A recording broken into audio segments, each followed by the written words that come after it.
Good after day. I mean morning. I mean good afternoon. I practice this in the mirror and I'm screwing it up. Um, so here I am in the Chicago Public Library, the Uptown branch, and this is one of my favorite branches in Chicago. And I'm here to share my understanding of the universe, my understanding of who God is, who is the creator of the universe. This is a small event that I have organized. I created a meetup group. Meetup is it's an organization that was created so that people could meet up together, basically. I started going to a meetup group in Fargo, North Dakota, a few years ago when I was living there, called Fargo Moorhead Vegetarians and Vegans. I think they're called Fargo Moorhead Vegans, or FM Veg for short now. But I had a great time meeting people there, and I thought that I would use Meetup as a way to organize events so that I could invite people to talk to about the divine truth. Really, I would like to have friends. I want to find people that I can talk to about this amazing information. So if you are in the Chicago area and you would like to meet with myself and hopefully other people, then you can go to meetup.com. That's meetup.com, and you can make an account and join my group. At this time, I have 6 members, including myself. This is the 3rd event that I've organized, and I have had no one come to my groups as of yet. That is a little disheartening, but that is information. That means to me that I have to do more to grow. I have to do more to spread the word. Certainly, I have to do more to understand the truth, because I truly believe that if I absorb the truth in any area, then I at that moment have knowledge. I now know something, and that is a powerful thing, to have knowledge, because with knowledge you can move forward to make a good decision that benefits yourself and those around you. So I'm excited about this event. There is no one here at this time, so I am live streaming, and the only information that, only people who watch this stream either now or later will hear what I have to say, and that's cool. Again, it's information that is good for me to know. So some things about how I feel. I question my ability to give the information that I've received. I do believe that I am a degraded soul. I am a fallen person. I am someone who has a lot of sin. I believe sin is a real thing, and sin originates in your desires. So I have many desires that are not loving. And if I want to experience more joy in my life, it behooves me to look at those desires, and especially if I can, with the help of God, remove those desires by looking at the emotional root.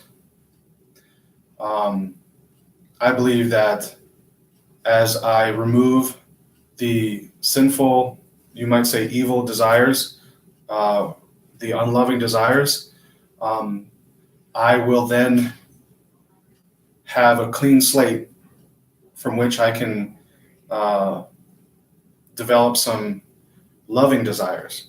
And I can work with those desires and turn them into actions, move forward and make them into actions, and develop into a more loving person. And I believe that as I develop and become more loving and less sinful, I will be more attractive, and more people will uh, ask me what I know and how to be loving. And I believe that the reason why I don't have people coming to my events is because I am not loving. I'm I'm very unloving at this time, and I am not attractive at this time. And when I say attractive in this respect, I'm talking about just basic attraction. I'm not talking about sexual attraction. Um, so here I am. I thought I'd try this. This is also a test for me. This is also a way for me to see where I'm at, to see how I feel about doing this sort of thing. I'm pensive, and as I said, I'm questioning my motives.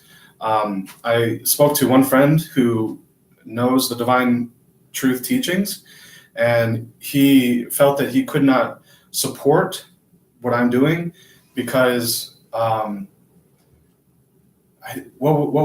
trying to remember his words. His words were something like, I have a lack of clarity when it comes to the divine truth, and there is a chance that I will harm other people if I attempt to teach what I know and understand. Um, I understand his point of view, and I took it to heart. Um, but my response to what he told me is the following. Um, I basically feel that you have to take what you have and use it. When you embark on an endeavor, any endeavor, you don't know how you're going to get to the destination that you have in mind. Um, and a lot of the reason why you don't have, what you desire in your life, or if you have a chosen outcome that you want to see happen for yourself or for people around you, um, the reason why you're not getting that is because you're not desiring properly and you're not acting properly. Someone that has a loving desire for something that they can obtain, that they can be given by God, because everything that we receive from God. We are here as a gift. Our existence is a gift. Our creation is a gift. And honestly, I rebel against that, and I have problems with God. I have a lot of mistrust issues. So, those are major problems. The fact that I can't uh, truly appreciate the life that I've been given, the opportunities that I have been given, and all the things that I'm given every day and every moment, that is a serious problem. Um,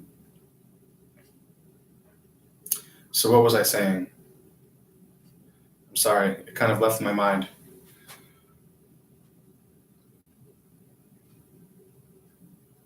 So, I can try to remember it. I'm finding it hard to remember. Oh yeah, I guess I was basically talking about, you know, my friend and what he said. He felt that there was a chance that I might harm people by presenting, uh, the material that I have listened to. Um, and I agree with him that there is a chance that I can harm people. Um, on the other hand, I also believe that I can help people. And how much I'm helping and how much I'm harming, I don't know at the end of the day, and I don't really want to get hung up on those things. What I would like to do is move forward and act. I have had major reservations to doing something like this.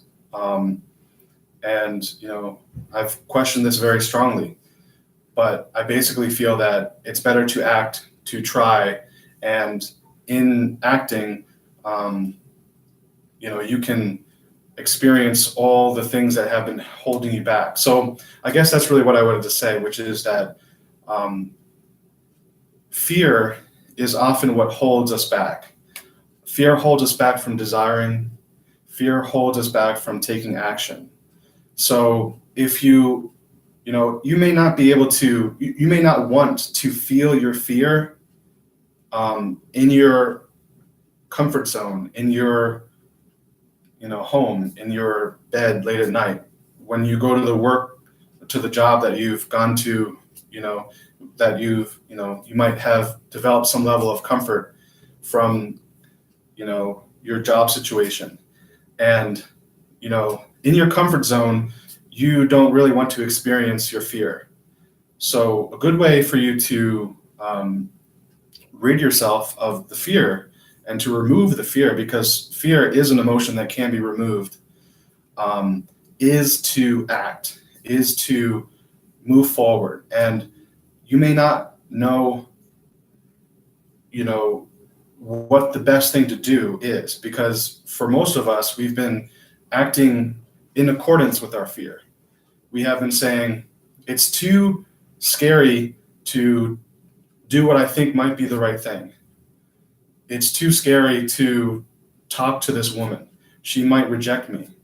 It's too scary to ask my boss for a raise. They may reprimand me. It's too scared to talk to this person because they might get angry at me or they might insult me. It's too scary to go for a hike. I might run out of water and become dehydrated and lose my way. I really need to go on a hike. But we have all these kinds of fears. And one very good way to feel our fear is to do the thing that we're afraid of doing. Now, this does not mean that you do something that is obviously harmful to yourself or someone else. So most people understand that bullying someone is obviously harmful. So if you're afraid of bullying, that's more your conscience speaking and saying that that is not, the proper way to treat someone. So don't do that. If you want to, if you feel like some kind of action you may take may be manipulating someone or maybe abusing or harming someone, and any time that you lie, you're basically engaging in manipulation and abuse. So keep that in mind. If you feel like lying to someone, if you feel like, if someone who's close to you asks what they look like, if you withhold, even if you withhold information, that is your desire to manipulate so that you can hopefully not receive some feedback that you don't like from the person or from the wider world. So if you take the thing that you're afraid of and say, yes, I'm afraid of doing this, but let me be humble and try to do that thing and see what it feels like. And my understanding of humility, of being humble, is the act of feeling, basically. Being humble is taking ownership of all the feelings that you experience throughout, a given time. So if you do something that you're afraid of doing, if you are afraid of talking to a woman and you decide to talk with them, then at that moment, take the opportunity to be humble, to experience how it feels to talk to that person. it may not be as horrible as you may think. That's basically what I'm trying to do here in organizing an event like this and sharing the information that I've received. I feel blessed and grateful for receiving the information that I have received, and I think that it's very powerful, and I really do want to share it. I question it sometimes because I know that I'm a degraded soul, that I have many problems, that I have a very many sinful natures, if I may say that. But this is me trying to experience fears that I have. And I'll probably look at this video again and look how I am, expressing myself. And even now, I experience many emotions in sharing with you now the way that I'm doing. So one other really big thing that I want to share and talk about is the fact that there is a human being on earth that there's a lot of, he's a big deal. There's a lot of emotions invested in this particular human being. This human being is the historical figure, Jesus. Some people know him as the Son of God. Some people know him as the only begotten Son of God. Some people know him as Jesus Christ. Some people know him as Yeshua ben Joseph. If you have hung around in New Age circles, you might have heard him being called Sananda. I don't believe that he is Sananda. Some people call him Jesus of Nazareth. So he has many names. He is a real historical figure. There is no historicity in his existence. He did actually live so many years ago, and he did pass away when he was 34 years old, actually.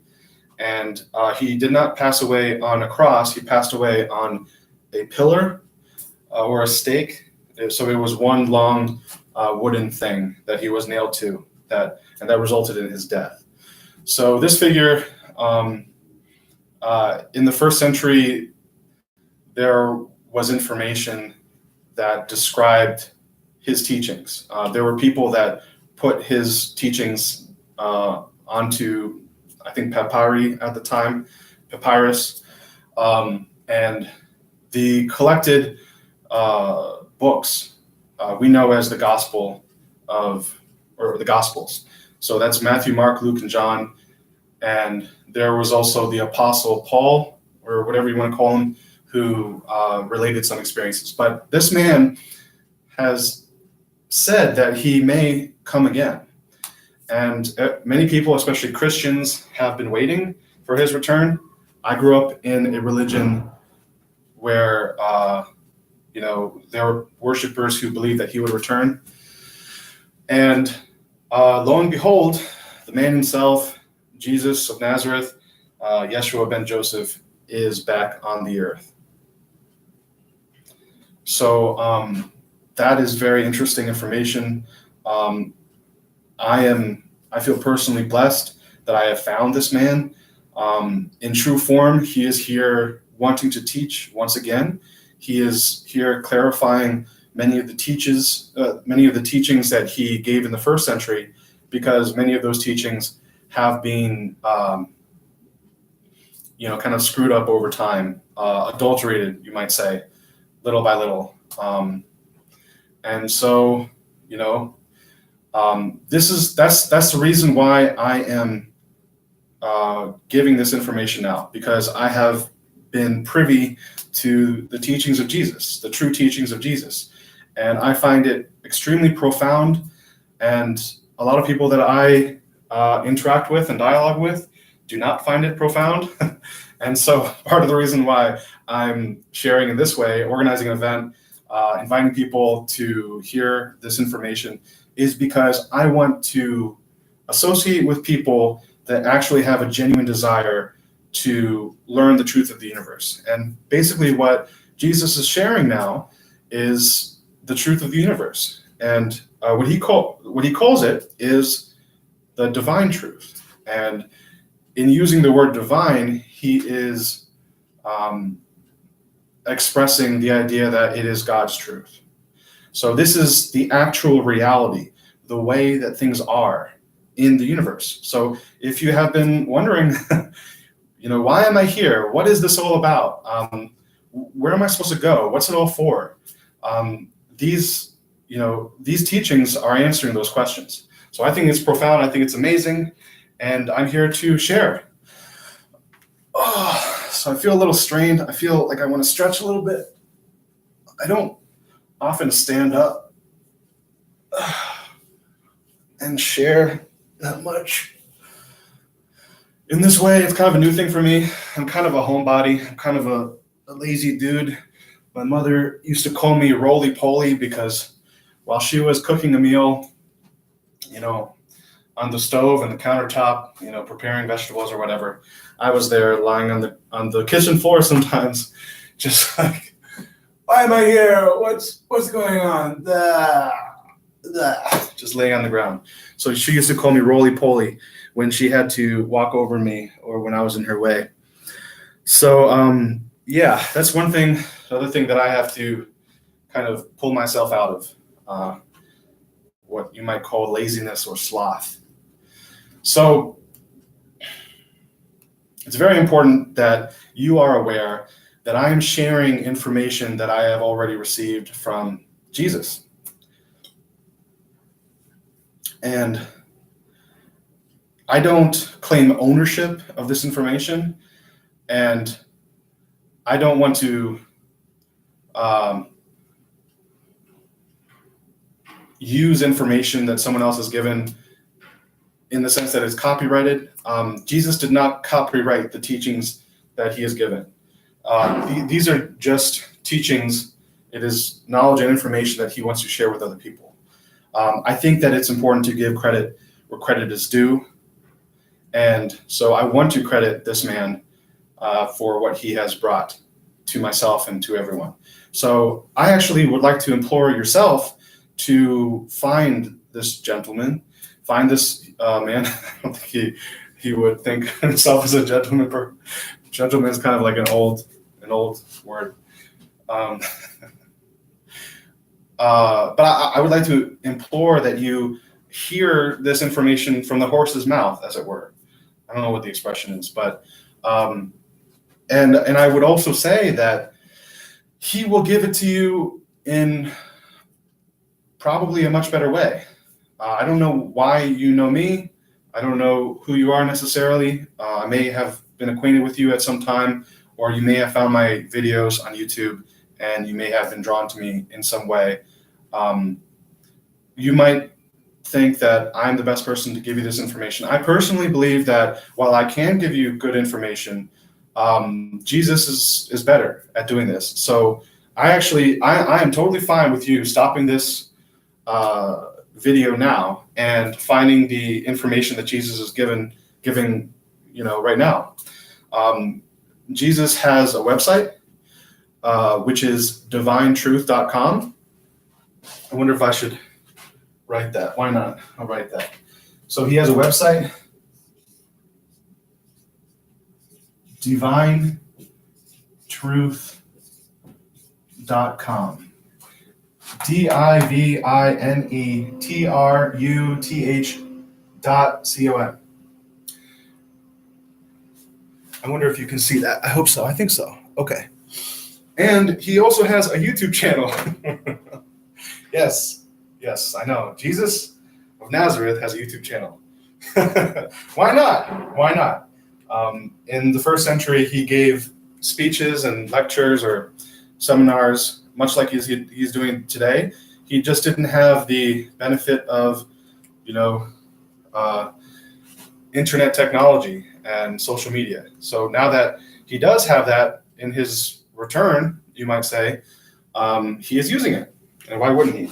So his YouTube channel, if you want to do a search on your computer, his YouTube channel is, you can search in YouTube, going to youtube.com and search The Divine Truth. And there's, you might get a few different ones, but if you look for one with a man and a woman in the picture. They have light skin, beige skin, and brown hair. That's the Divine Truth channel. And Jesus has returned to the beautiful country of Australia. So Jesus is actually in Australia. And Jesus also returned with his soulmate. That's important. Jesus returned with his soulmate. And who is his soulmate, you might ask? His soulmate is Mary Magdalene. So Mary Magdalene was another historical figure. And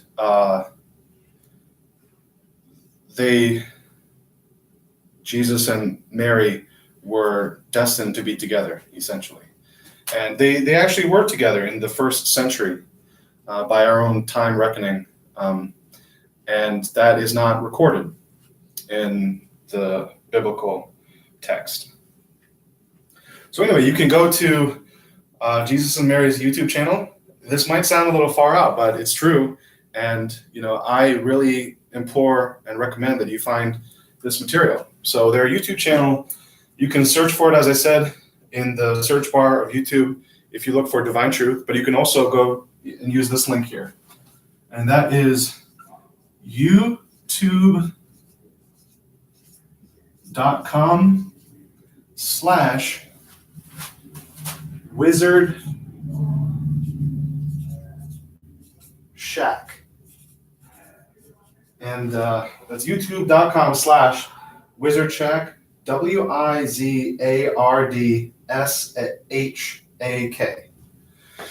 So if you want to find someone giving this information in a much better way than I can myself, then go to these sources. There is a plethora of seminars on that YouTube channel. I have watched most of them. I don't know how much of this information I have really assimilated. I am aware of the information intellectually in my mind, and how far I know it to be the truth, that's another matter. And God knows, my spirit guides those who want to help me, those who understand my progression and my place at this time, have a better understanding of where I'm at. So I can't tell you that I understand everything that I have been shown to be the truth. I want to be completely honest with you, but what I don't know as a truth, I believe. And I think that's important to say. So another thing that I want to say is that I am not affiliated with Divine Truth. When I say Divine Truth, I'm talking about the company that Jesus and Mary created in Australia. They created, for tax purposes, a company. I guess I can't say a physical company, but it has some physicality as an idea, perhaps. But for tax purposes, they did create an organization that allows them to disseminate this information, that allows them to share the information that they want to share. So I am in no way affiliated with that organization. I have very little communication with Jesus or Mary. I wouldn't mind having more, but these two individuals are very busy people. They have a lot that they want to do with their time on this earth. And I don't want to impede them. I don't want to, put myself, in their life and say, hey, rah, rah, sis, boom, bah. I love this stuff that you're doing. Hey, look at me. Here I am. Can I tell you about my life? Oh my God. When I saw your stuff, I was like this. And, when I heard this, I was like, oh my God, that. And da, da, da, da, da. I mean, I wouldn't mind having some of these dialogues. And I'm sure that in the future, I'll have more opportunities to dialogue with these two people. And I would personally love to. But at this time, with the physical time restraints that are in place, with human beings and humankind being at the level that they are, which is kind of a degraded a fallen level, you might say, it's more difficult to have these kinds of communications. So I have decided to not badger them or try to make them know that I'm here, because I think some of that is selfish, and I am very happy to listen to what they have to say and attempt to apply it in my personal life. How much I have applied it is another matter. I don't want to make any illusions and say that I am perfected, because I'm certainly not. I don't want to give you the impression that I have seriously applied these things into my life. The truth is that I am in profound resistance, actually, to a lot of the information that I've received. I question a lot of it. I resist a lot of it. So that's just where I am. But I think it's important to say that I have not been given any instructions about this material that I'm presenting, and I have not been guided in any way, not only to make this, little organization, this meetup group, or to share it in the way that I'm sharing. If anything, Jesus has recommended that if you know something, if you know a truth on some matter, share it. Don't silence yourself. Don't shut yourself down. If there is an opportunity and there is a willing listener, that's important. If there is someone that wants to hear what you have to say, then by all means, share something that might edify them, something that might educate them, something that might impress them, in a good way and help them to grow as a unique child of God. And by the way, we're all children of God. So that's basically what I'm doing. That's what I want to do. And this formal meetup group that I've created that might go nowhere if I don't put some investment into it, or may go somewhere. It's really just a mechanism for me to share what I find very profound and very meaningful, very helpful. So that's why I'm here, basically. So perhaps I should say a few more things about myself. Let's see, how long do I have?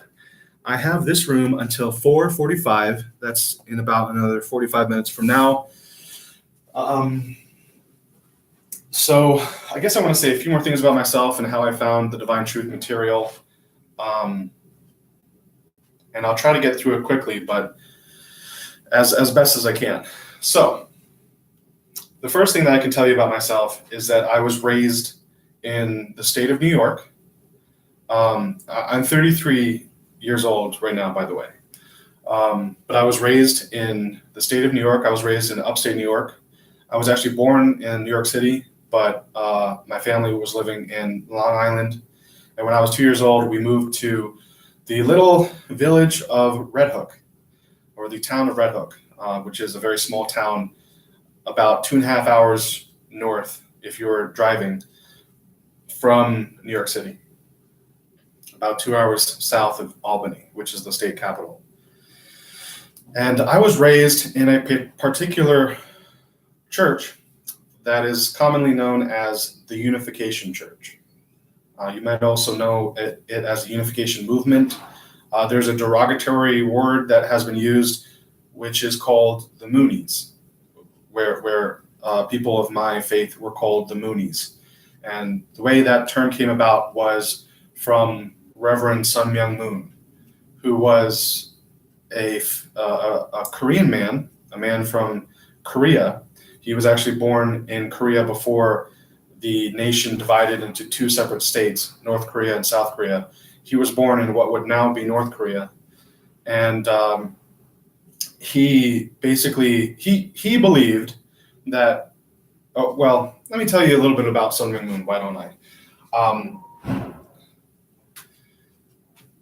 Korea historically was a country that embraced religions and philosophies like Buddhism and Confucianism. I don't believe that historically it really had a belief in one true God or one God who created everyone. But at some point, Christian missionaries went to Korea and proselytized, and many people came to hear and read the words of Jesus, actually. And so there were many Christians after a certain time. So Sun Myung Moon was raised in, as I honestly don't know what faith he was raised in, but there was Eastern, non-Christian philosophies that he was raised with. But his family converted to Christianity when he was 10 years old. And he, being a very inquisitive young man, devoured the biblical stories and the teachings therein. And he was a very fervent young man who had a strong desire to know the truth of the universe, to know the truth about God. And finding that there was a God, he found that he was very attracted to God, and he wanted to know everything about God, and he wanted to know what his purpose in life was. And so he became a very prayerful man, and he put his heart and his soul into his prayers. And when he was 16 years old, he would often go to the mountains. In Korea, there are not huge mountainscapes, but there are mountains. Maybe you would call them medium-sized or smaller even. But he would often hike to the top of a mountain, and he would pray. And in one of these such prayers, Sun Myung Moon claims that he had a vision of Jesus. So when he was 16 years old, in about 1935 or 36, I want to say, Jesus came to him. This is something that he says. And Jesus asked him to carry on his mission. So basically, what Sun Myung Moon says is that Jesus passed the torch to him. This is what he claims. And, I won't say that he's wrong. I won't say whether Jesus was there or not to do this. I don't know. But, it could have been Jesus, or it could have been someone else. There are many spirits in the spirit world, and it could have been another person who came to him at that time. I do believe that someone came to him at the time. So basically, this person asked if he would carry on his mission, and he denied this person a total of 3 times. And on the third, or maybe he denied him twice, and on the third time, he said, "I will do it." And basically, he started a ministry in which he shared his interpretation of biblical history and his understanding, his interpretation of the Bible and the teachings of Jesus, but also the truth that he received from God. And at this point in my life, I don't believe that everything that Sun Myung Moon taught me or my friends and family is correct. I actually believe that some of the things he taught were incorrect. I also believe that many of the things were correct, and he just didn't have as wide a picture of what was going on as the man who I am listening to now has.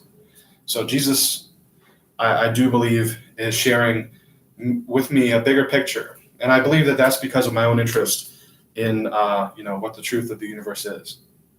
And so another reason why I'm grateful to God. But basically, what are some of the things that I was raised with? What were some of the ideas that I was raised with?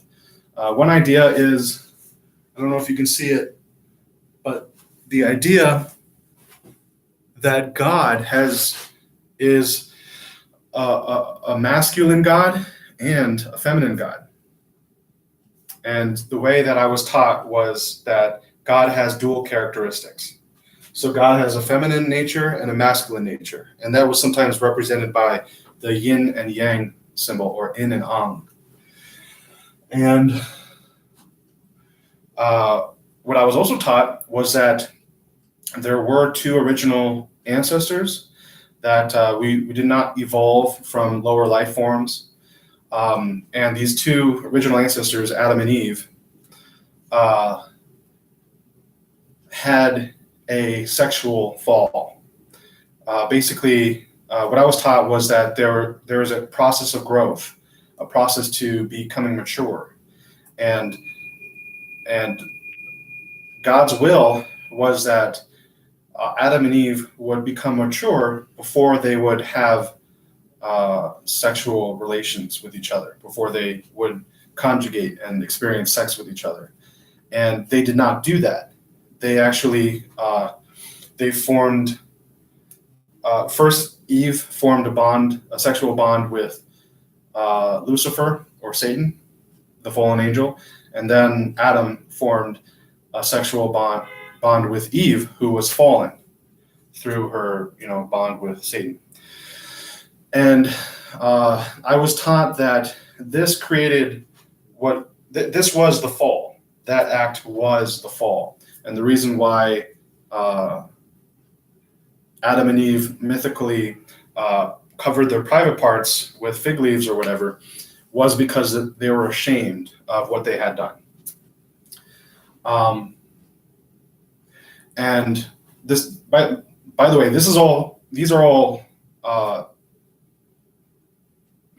this was all information that I received from my church upbringing. So some of these things I don't believe at this time. But basically what resulted from the act of the fall was a fallen lineage. And Adam and Eve were supposed to set up the lineage of God, essentially. But instead they set up a lineage, a satanic lineage, basically. So another thing that I was taught growing up was that there are 4 kinds of sin. There is original sin, and original sin is the sin of the fall. It is a sexual sin. And second, there is collective sin. Collective sin is what you do as a member of a group, and what that group does that is sinful in nature.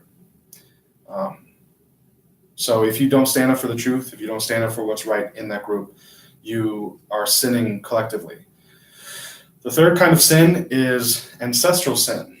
And that is the sin that we received from our ancestors. Basically, as a member of a lineage, you do some of the same things that your ancestors do, and that is ancestral sin. And then there is finally individual sin, and these are all the sins that you do of your own accord. So that's something that I was taught. And the hardest thing for a human being that is part of the fallen lineage to break is the original sin. So I was taught that Sun Myung Moon came to become the new true parent, or came to become the true parent of humankind. So if you ever hear about Sun Myung Moon being called father, or a true father, or a true parent, or our true parent, or one of the true parents, he also has a wife who is known as Hak Jahan Moon, and she is meant to be the true mother. So basically, what Sun Myung Moon did is he set himself up as, in a kind of strange way, the originator of the true lineage of God. And these are ideas that I have put to the wayside. I don't actually believe that, but this is something that I was raised with. I was raised believing that because my parents married in the Unification Church, that they engrafted onto the true blood lineage, the true lineage, and as a result of engrafting onto that tree, the lineage of God. I'm sorry if I'm using some terms that you may not be aware of. It's not so important. I'm just trying to tell you some of the intellectual underpinnings of my life and what I was raised with. But because my parents engrafted onto this lineage, they had their original sin removed. And I, being born as a result of my parents' union, I was born without original sin. And so that makes me special, basically. So I was raised kind of with this complex, a bit of a superiority complex, which I never felt very comfortable with. I always felt very, blessed to understand the truth as I understood it, because I believed that I was privy to great information. But I didn't feel that the superiority complex that I had was correct, and so a lot of it was fishy. So at some point in my life, in my spiritual career, you might say, I came to reject the religion that I was raised with, the religion that for a long time I was very zealous about. And what happened for me is that even though I had prayed to a God, even though I had received some of God's love at certain points in my life, I came to reject God. I was going to the University of Texas at the time, and there was a lot of discussion about, evolution, about who we are as, beings that have evolved from lower life forms, about who we are and why our bigger brains and our opposable thumbs gives us the chance to, dominate the hierarchy or the pecking order, the food chain. And those ideas didn't really settle with me, but nobody in the intellectual circles in the education that I was receiving at school was saying anything about God. If you wanted God, you had to join a religious group. And there weren't that many Unification Church members that, who were of the same religious persuasion that I was, that were of the same persuasion that I was comfortable with. So I also had many problems with myself. I've always had a problem with eating too much. When I was 5 years old, my father left my family, and the order in my family kind of, got screwed up. I became the only male in my family because my father had left. He actually went to Korea from America. And so I think at that time I received a lot of any angry sentiment that my mother or my sisters had towards men, I probably received. I was also the youngest. I had 3 older sisters and my mother. And I don't fully understand what happened to me or what I experienced. And I'd like to at some point feel through some of that. At this point, I'm very resistant to my emotions and the trauma that I have experienced. I also believe that I am to blame for much of what happened. And so that kind of gets in the way of my experience of the trauma. I do believe that if you experience the emotions that you've locked in your soul surrounding the trauma that you have experienced, you can go through a cathartic process and release the pain, and you become more vibrant. You become more confident as a human being. You can take on the world more from a position of having released some of the emotional pain. So anyway, so I put on a lot of weight ever since I was 5 years old. That's what I was coming to. So I've always had a problem with obesity and overeating, and I basically stuff myself. I love to eat. It is my unloving desire. It is the way that I personally decide to inflict pain on myself. It is my way of desensitizing or getting away from these darker emotions, these more painful emotions. Also, the way that I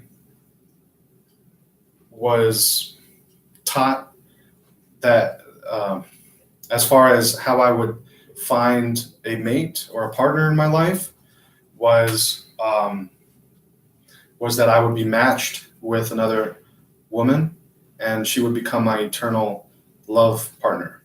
She would become my spouse and my eternal partner.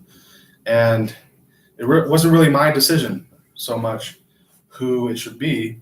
My parents were actually matched together by Sun Myung Moon. They were put together by this man, and it wasn't so much their choice, although in a roundabout way, spiritually, it kind of is their choice. And certainly to accept the match or to not accept the match is their choice.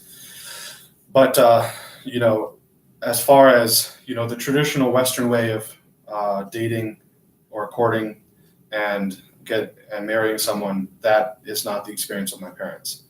And so I was expecting to do much the same. I had decided that was what was best for me.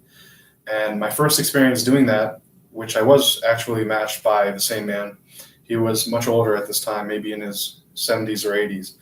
But my experience was pretty awful. My experience being married in the church that I was raised in was not very good. And that gave me many questions. At the time, I had what we called in our church fallen nature. I had problems to do with the fall. And of course, as you know, as I've told you, problems with the fall, I'm distracting myself from these things. I'm sorry. I'm looking at this part of my marker in which there is there's a magnetic strip. Now they have magnetic strips on markers, so you can put it you can post it to the whiteboard. Sorry. Anyway, so I had a fallen nature. I ogled women. I looked at pornography. I became infatuated with women. And I knew that these things were wrong, but I didn't do very much to attempt to understand what was happening or why I was doing this. I suppose I didn't really feel that the people in my church were going to help me. I suppose I felt that they would judge me and they would treat me harshly and not actually help me solve the problem.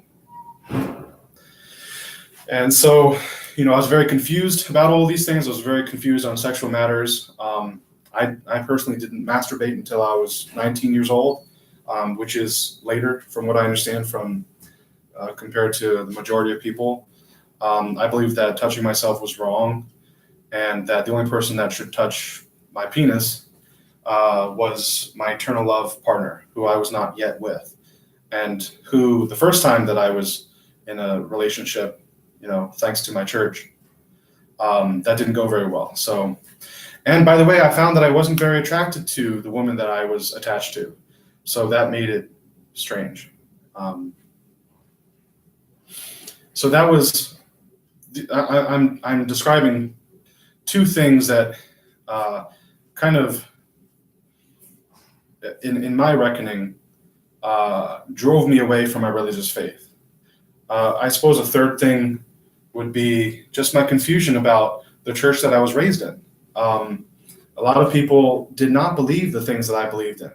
If you haven't heard of the Unification Church, you may be one person that never heard about these things. And what I said earlier in sharing, what I was, my religion might be very strange to you, and that was my experience growing up. I experienced that when I shared with people what I believed, they were very much taken aback, and so that was kind of interesting, an interesting upbringing. And it was hard for me to find people, like-minded people, who wanted to, practice the same beliefs that I had, and that made it difficult. It occurs to me that I now am interested in what you might call a religion, but which I understand is basically the truth of the universe. And there are still many people that don't believe. But anyway, so I've told you some things that some of the religious concepts that I was raised with, and I told you some of the things that, some of my own personal beliefs that I was confused over, that led me away from the church that I was raised in. And what happened was I basically accepted atheism. I accepted this false belief that God does not exist, that human beings conjured this concept of there being a God. And why that would be, I looked for reasons why that would be. It didn't necessarily, it wasn't well with my soul, it wasn't well with my heart, but I tried to understand life in that way. So there was one moment when I was probably about 22 when I became an atheist, you might say. And I was maybe 26 when I became an agnostic.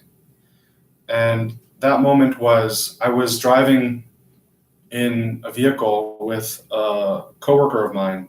And this particular coworker I looked up to and admired.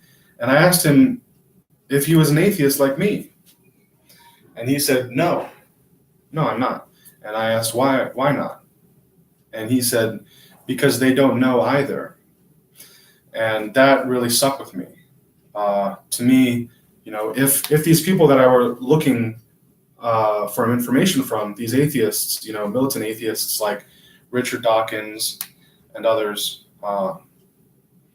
if they didn't necessarily know what they were talking about, then maybe maybe they didn't know. Maybe I had to look elsewhere for information, for knowledge, for truth. So I began to look elsewhere, and I came upon many New Age belief systems, many ideas, like the idea that God is in all of us, like the idea that God is everywhere. God is in this room. God is a part of this whiteboard. God is a part of this marker. God is in my skin and in my body and in my spirituality and everything. God is everything. So some of these ideas I absorbed. I didn't really,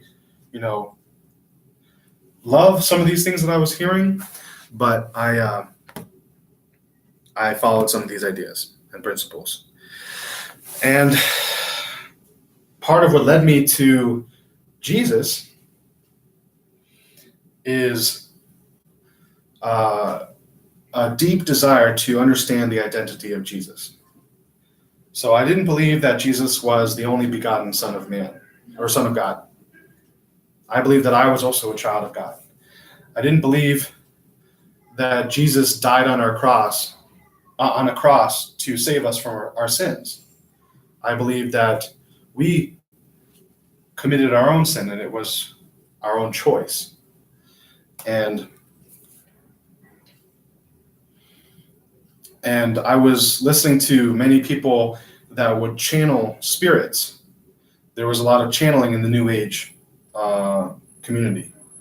And a lot of these spirits that were channeled, some of them were some of the people that were channeling through people on earth claimed to be Jesus, the spirit of Jesus. Some of them called themselves Sananda, for instance. And many of what they were saying in different communities, they were saying different things. They sounded convincing, they sounded smart, they sounded eloquent, like they knew what they were talking about. But I found that, one person channeling a spirit over here that claimed to be Jesus said one thing, and one person over here channeling a spirit that claimed to be Jesus said something contradictory. So I knew that something was wrong here. So in my angst, my passion, I looked for who is the real Jesus. First, it was a heart feeling, and then it was a YouTube search. So I searched on YouTube for who Jesus was.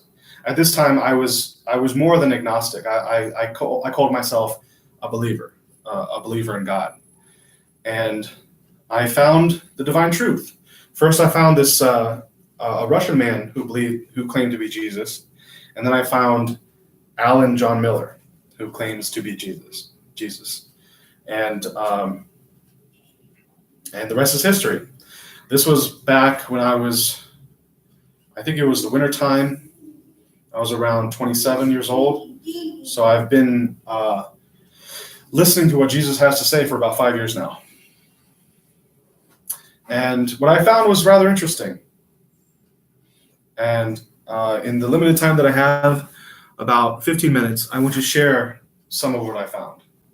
So the title of this presentation, of this live stream, is Who is God? and I want to tell you who is God. So basically, God is a being. God is an entity. God has personality. God has a feminine nature. God has feminine qualities, and God has masculine qualities. Interesting that I used my left hand to describe feminine and my right hand to describe masculine, because basically your right side connecting to your the left hemisphere of your brain is your masculine side. Your left side connecting to the right hemisphere of your brain is your feminine side.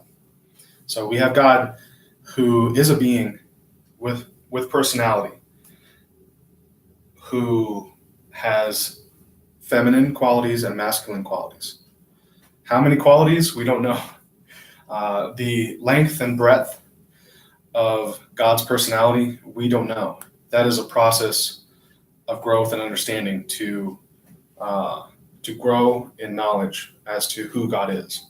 But from what Jesus tells me and from what I personally have experienced, God is not a human being. God is an entity, someone who has feelings, someone who I want to say has purpose, but maybe that's not the right terminology to use. But I think this point particularly is extremely important. It's extremely important. The notion, and it might just begin as a notion for you intellectually. If you've been raised as an atheist, or if you've fallen away from this idea, the understanding that God is a being, then it's very important for you to look at this again. So the way that I've represented it here on the whiteboard is, again, the yin and yang symbol.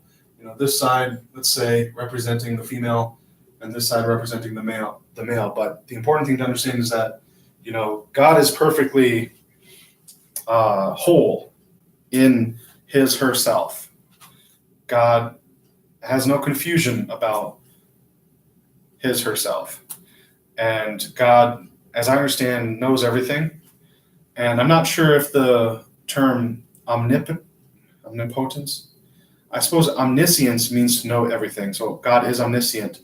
As far as omnipotent, I suppose you could say that God is omnipotent, but God has made laws under which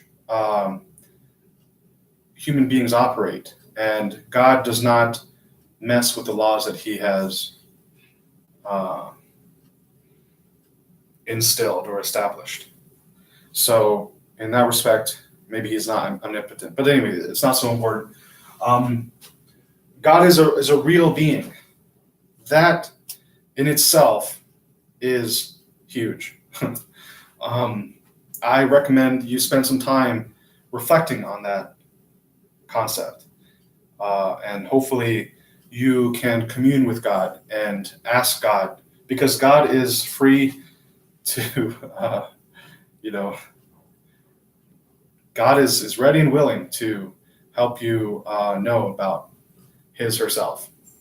I use that terminology. I use when I talk about God, when I talk about God's love, I say his, her love.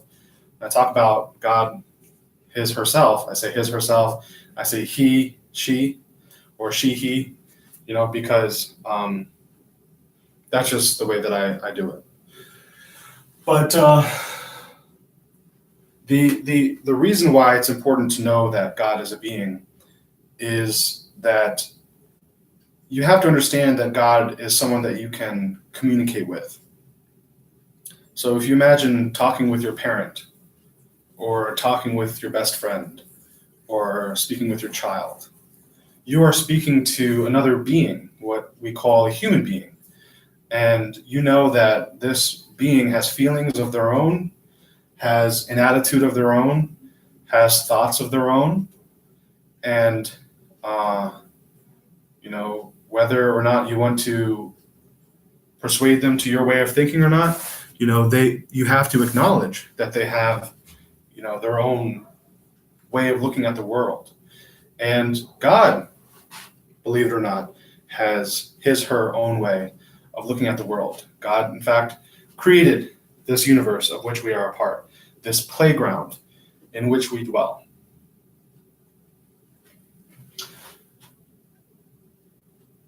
So that is who God is. And I'll share a few more things with you. Again, you can always go to youtube.com/wizardshack to get it from, straight from the horse's mouth, to get it from the best source who probably will, will be a better teacher than myself. If you speak the English language, he has, I don't know what I'm saying. I guess I'm saying that, like, if you're an American, you might find it easy to associate with me. If you're an Australian, you might find it easier to associate with him. But I know much of the world understands English, so if you're an English speaker and it's not a cultural thing, listen to what he's saying. And more than anything else, he knows what he's talking about. He has a deep understanding of what he's saying. And I don't have that same deep understanding. I want that to be clear. I just want to, how can I say it? I want more people to know about this stuff. And I'm trying to do what I think is best to disseminate this great information. And by the way, I'm not sure if this is the best way to do it. Maybe at some point I will close this group and just go about my regular path, talking to people who want to hear, and in my everyday life. So that's definitely a possibility. But this is just kind of a trial that I'm doing. But if you want to hear everything, from the horse's mouth, go to youtube.com/wizardshack. And I believe that there is a section of that channel where there is a playlist. I believe it's under welcome or introduction. And you can find the introductory material that you need to view and listen to in order to have a basic foundation and a basic understanding. I want to recommend that you take your time with it. For myself, I have a very voracious appetite when it comes to, beliefs, when it comes to truth. And I very much wanted to hear what this man was saying. And so I greedily ate it all up very quickly. But this is really a process where you need to take a lot of time to reflect on what you're hearing. I believe what I found is the truth. You may not believe that initially.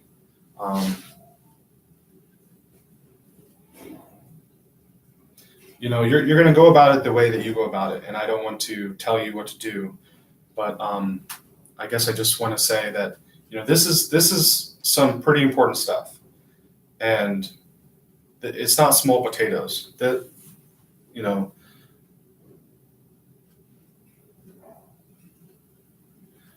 taking this information and applying it is, I want to say it's everything, but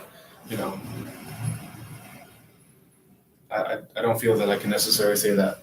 I just feel like it's very powerful, and I want to suggest that you take your time with it and that you seriously give it your attention. So, I have a few more minutes. I have about 6 minutes. I did draw a few more things up here on this board. The main topic that I wanted to present is, why I'm here, why I'm doing this, who I am, and of course also who is God.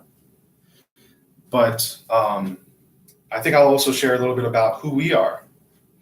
So we are God's children, and God is our parent. God is our creator. you might say. God has created us, and we are God's creations. And what God did out of God's love and God's desire to have a relationship, God decided to create other entities. And what Jesus calls these entities are souls. So if you can see, I drew little, yin-yang figures, little yin-yang figures here. And all of these souls have masculine parts, or masculine qualities, and feminine qualities. One other thing, God you can think of as the oversoul. God is a being of soul, and we are souls under God, created by God. And God has created, vast numbers. We may not be able to cognate or understand how many souls God has created. We may not even be able to know until we're very developed how many souls God has created. But who we are is souls. So I don't know if you can see over here, but I've drawn the human being. And I'll just show you what I've drawn. So I've drawn the soul in green as a yin-yang symbol. And I have drawn also the spirit body or bodies of the soul. What happens is when you incarnate on the earth, when at the time of conception, when a man and a woman have sex, and when the egg of a woman is fertilized by a sperm, at that moment, a physical body and a spirit body is created. And that physical body and that spirit body that is created at the time of conception becomes attached to the soul. But it becomes attached to one half of the soul. So at that point, the soul, you might say, splits. That's not the greatest terminology, but it splits. And one half of the soul incarnates on the earth. One half of the soul incarnates on the earth. It might be a woman or it might be a man. At some point later, the other half of the soul incarnates on the earth. And when that happens, two more bodies are created.